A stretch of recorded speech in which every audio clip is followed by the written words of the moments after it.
Сьогодні поговоримо про клеому. Це високоросла, ефективна однорічна рослина. Її ще називають квіткою-павучком або бризги шампанського. Клеома родом із Південної Африки. Кущ у пору цвітіння виглядає досить незвично. На високому квітконосі, який досягає до метра, а то півтора, ажурна сфера із невеликих квіточок, а їх довгі тичинки виходять далеко за межі суцвіття. Сорти розрізняються формою ажурних суцвіть і забарвленням пелюсток – білі, рожеві, пурпурно-фіолетові. Квітне клеома з червня і до самих заморозків. Нові квіти постійно розпускаються на верхівці, а знизу утворюючи цікаві насінневі коробочки.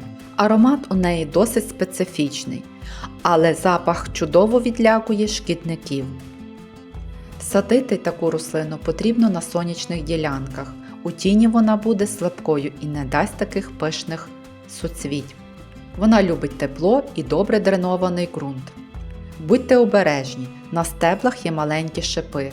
Працювати із нею краще в рукавичках. Клеома має одну особливість – її насіння любить стратифікацію.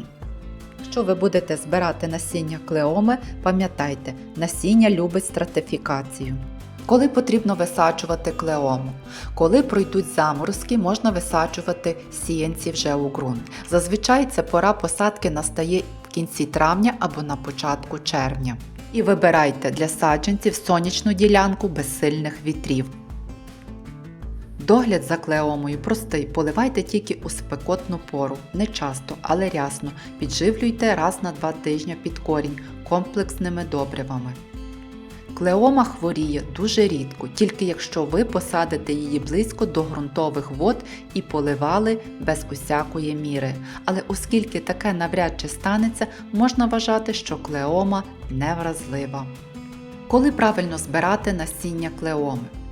Оскільки вирощування квітів клеоми здійснюється виключно насінням, доцільно восени, коли воно дозріває. Зібрати насіння для посіву під зиму або навесні. Визначити ступінь зрілості насіння можна на око. Воно округле до 1,5 мм у діаметрі жовтого або коричневого кольору, залежно від забарвлення квіток. Щоб не пропустити момент, коли стручок лусне, а насіння впаде на землю, краще помістити кілька стручків у марливі мішечки, і тоді насіння потрапить не на землю, а на них. Клеома в Україні вирощується як однорічна рослина. Квіти клеоми розпускаються знизу вгору. На одному стеблі ви можете одночасно побачити довгі стручки із насінням внизу. Вкриті квіти-павучки всередині та яскраві бутони, що тільки розпускаються на самій верхівці. Це виглядає дуже гарно. Ви можете спостерігати цікавий момент, коли квіти розкриваються ближче до вечора або у похмуру погоду, стаючи ще більш пухнастими.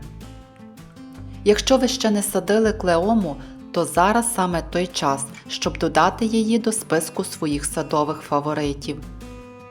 Це рослина, яка росте дуже стрімко. Вона не потребує постійної обрізки чи особливого захисту від хворіб. Друзі, якщо ви хочете, щоб ваш сад справді ожив і дарував дива щодня, підписуйтеся на канал Магія рослин. Тисніть на дзвіночок, щоб не пропустити наступні випуски. Ми будемо розкривати нові секрети природи.